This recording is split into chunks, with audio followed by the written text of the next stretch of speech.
Welcome to Maths with EJD. In this video, we start with non-parametric tests. Non-parametric tests. And the first one is the Mann-Whitney U test. But of course, before we go to that, can we talk about non-parametric tests for a bit? Of course, if you have not subscribed to this channel, you want to do that right away. Okay, thank you for subscribing. Then don't forget to hit the notification bell so you can always get alerted each time a new video is released. Then comment, you want me to teach a topic, you want me to answer a question, just let me know. Then like and share so that more people can get in the loop. So non-parametric tests, as we're starting that with this video. And non-parametric test, like I said in a previous video, but for the sake of those who may not have seen that, non-parametric tests are statistical tests. Statistical tests used when data doesn't meet the assumptions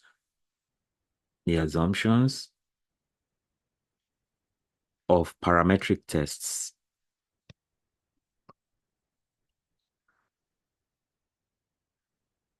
such as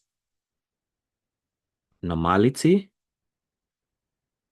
that is, the data is not normally distributed, or equal variances. Equal variances. Okay. So these tests do not assume a specific distribution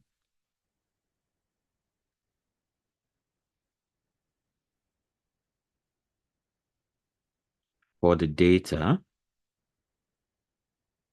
and are ideal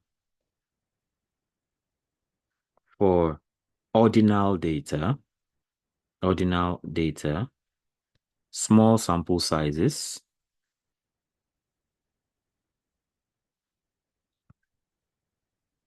or skewed distributions.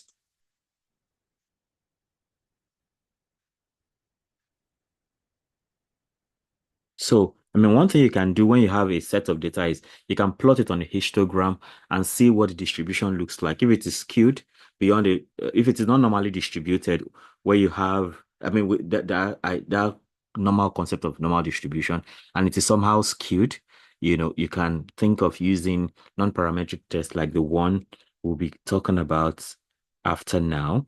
So, and that is the Mann-Whitney U test. The Mann-Whitney U test. Okay. So the Mann-Whitney U test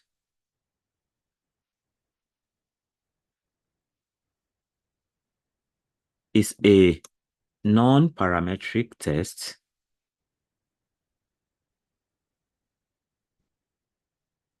that compares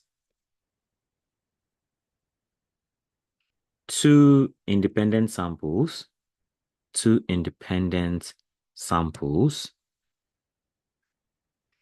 determine whether their distributions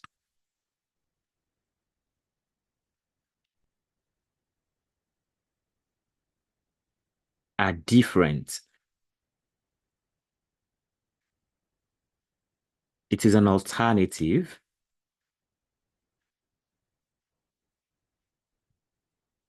to the parametric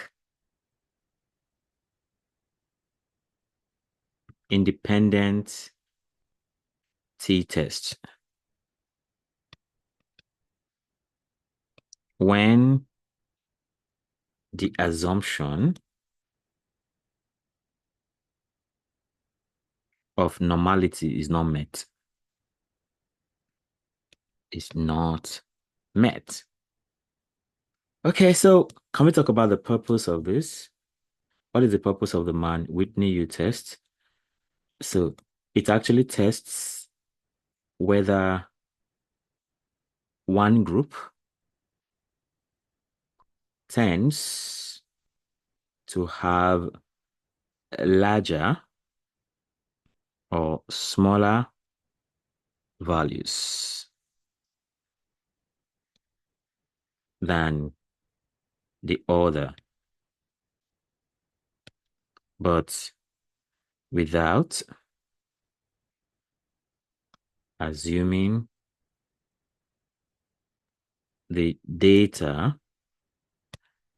is normally distributed.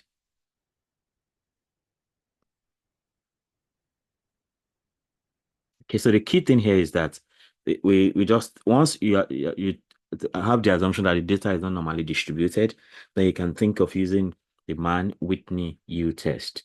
So let's talk about the hypothesis in this situation. Hypothesis, what do they look like here? Hypothesis.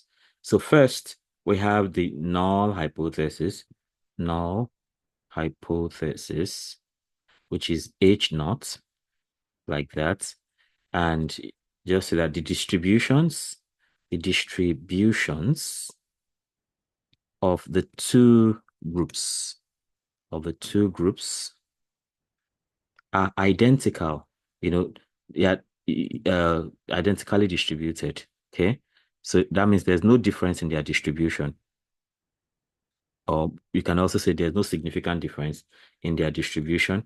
Then two, you talk about the alternative hypothesis,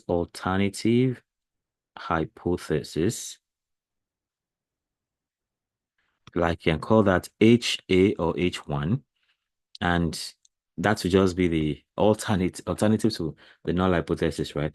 That the distributions of the two groups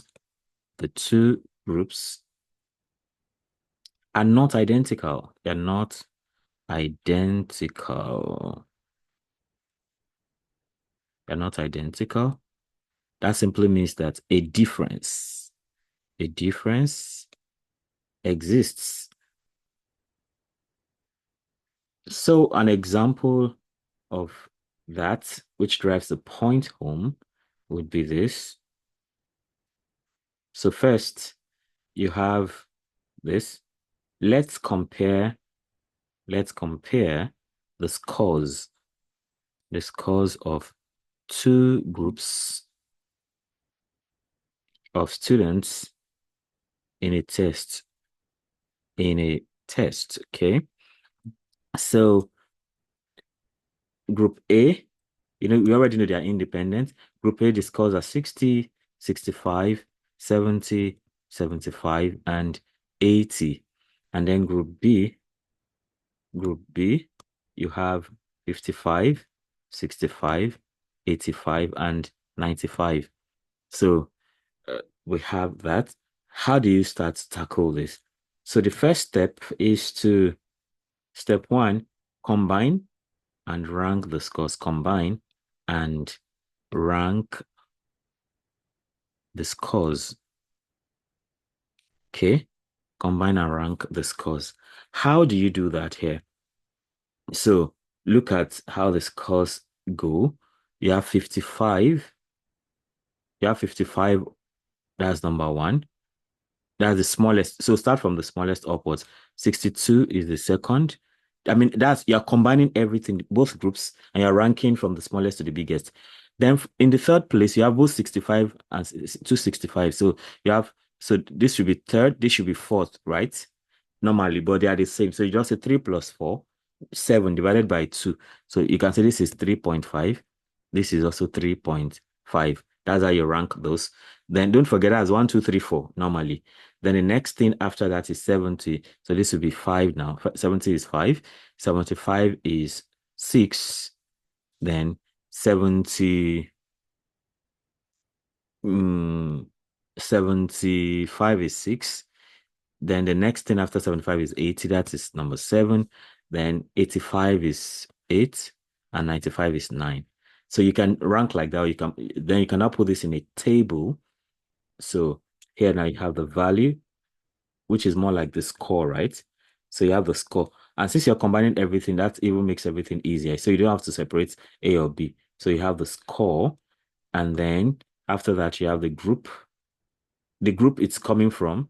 That's also important. Then the rank, which we already got up there. Of course, you can do that in this table too. I'm going to demonstrate doing it, putting the score in the table from the smallest to the biggest and then ranking accordingly. So you have 55 the first, then you have 60, then you have 65 in two places. Then you have 70, you have 75, you have 80, you have 85, and then you have 90. Okay, so that goes. So 55 is from, so the group A scores are 60, 65. So you have group 55 is from group B, 60 is from group A. The two 65s, one is from group A, one is from group B. Okay. So 70 is from group A, as you can see. 70 is from group A. 75 is also from group A. 80 is from group A. 85 is from group B. And 90 is also from group B. That's from the scores we have. Now, talking about the ranks now. Okay. So since you have ranked them in order, 55 is rank 1, 60 is rank 2, 65 and 65, they should be rank 3 and 4 normally, but because they are the same, so you just say 3 plus 4, 7 divided by 2. That's 3.5 each. So you have 3.5, 3.5. Okay. 70 now is number 5, 75 is number 6, 80 is number 7, 85 is number 8, and 90 is number 9. So that's how the ranking goes. Okay. So the next thing we want to do is to calculate the rank sums. So next step is to calculate the rank sums. Step 2, how did I write that step? Okay, step 2 is calculate the rank sums. Okay, to calculate the rank sums now, there are two. You have sum of ranks for group A. Sum of ranks for group A, that is R1. You can call that R1. So the ranks for group A now, you have 2, 3.5, 5, 6, 7. Okay. So you have 2 plus 3.5 plus 5 plus 6 plus 7. Okay, that's 5.5, 10.5, 16.5, then 23.5. That is R1. That's 23.5. Then you have sum of ranks, sum of ranks for group B. That is the second set of ranks. That's R2. So for group B now, so you have, let me do this, 1, 8, and 9, right? I mean, 1, 3.5, 8, and 9. So that's 1 plus 3.5 plus 8 plus 9.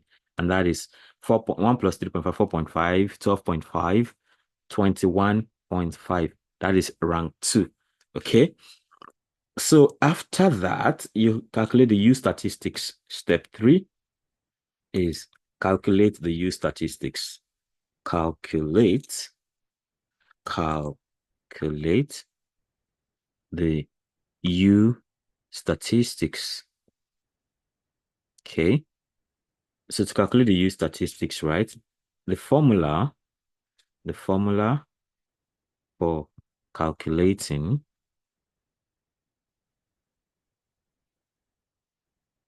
the U statistics, it is Mann-Whitney U test, right? So we are calculating U statistics. So the formula for calculating the U statistics, for calculating the U statistics for each group,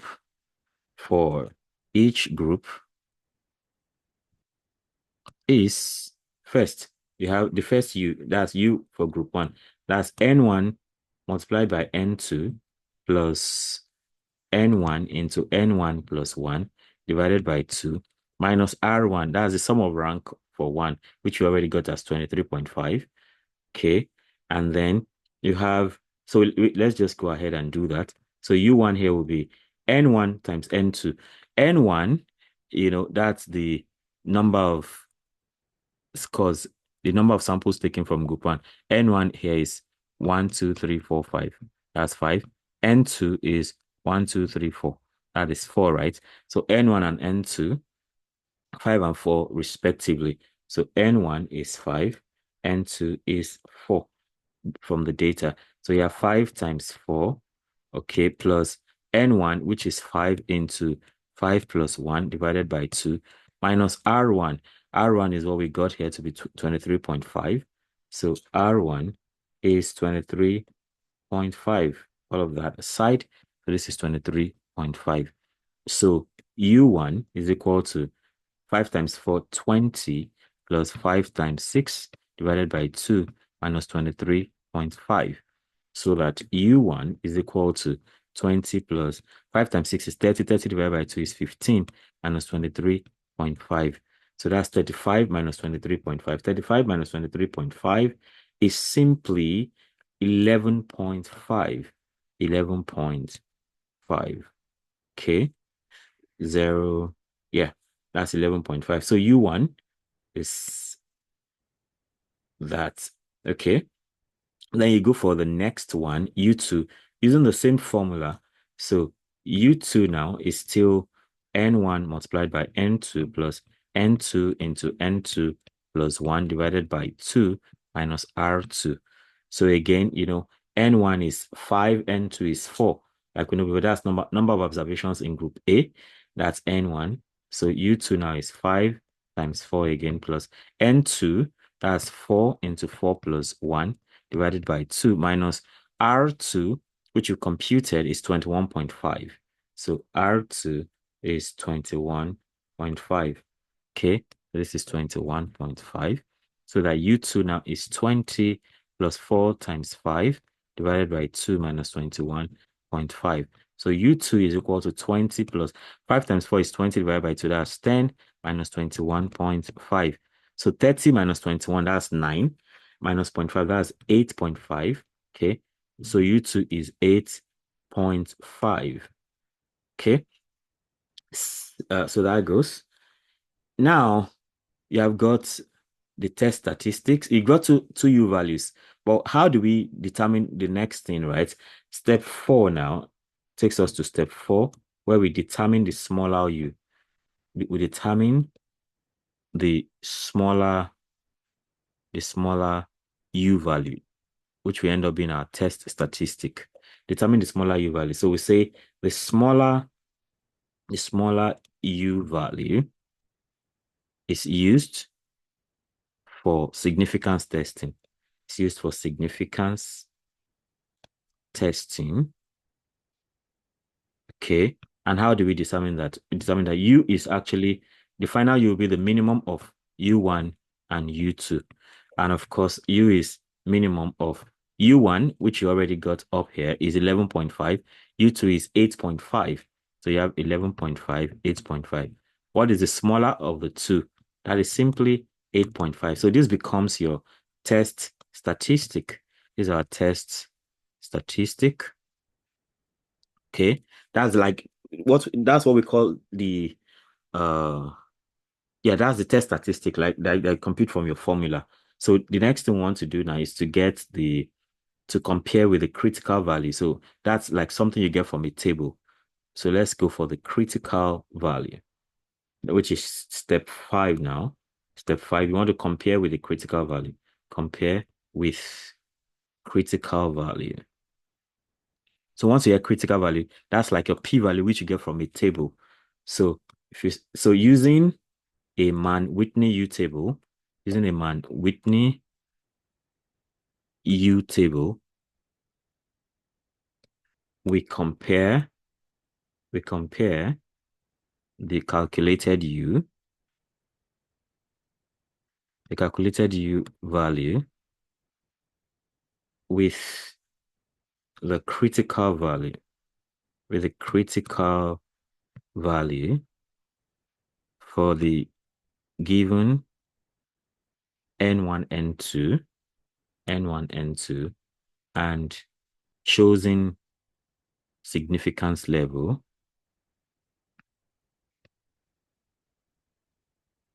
e.g., 0.05. That's like the most popular thing we've been using. So here now, if U is less, if U is less than the critical value, if U is less than the critical value, we reject the null hypothesis. We reject the null hypothesis. Normally, yeah, if U is less than normally for I think for parametric test, if the test statistic is greater, we reject. But here, if it is less, we reject. Okay. So let's go for the final decision in this case now. Okay.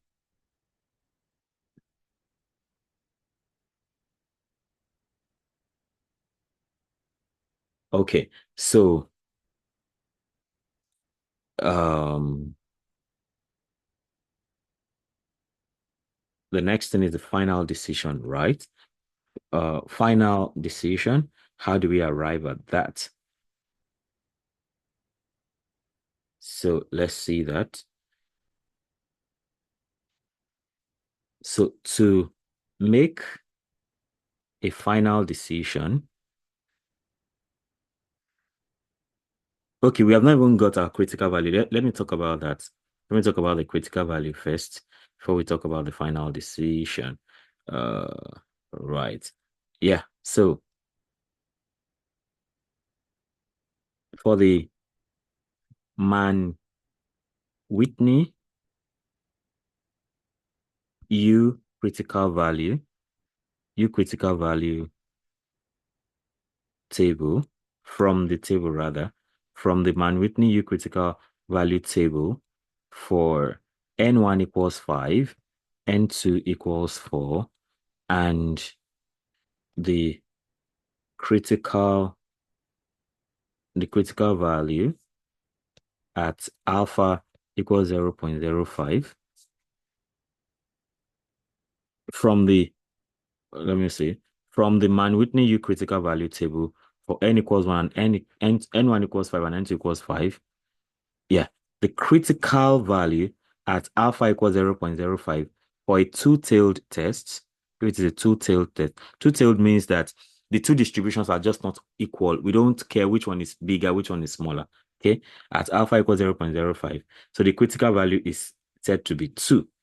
Okay, so from there now, we can see that, we already have a condition to make final decision. So it's clear that the U we got, so U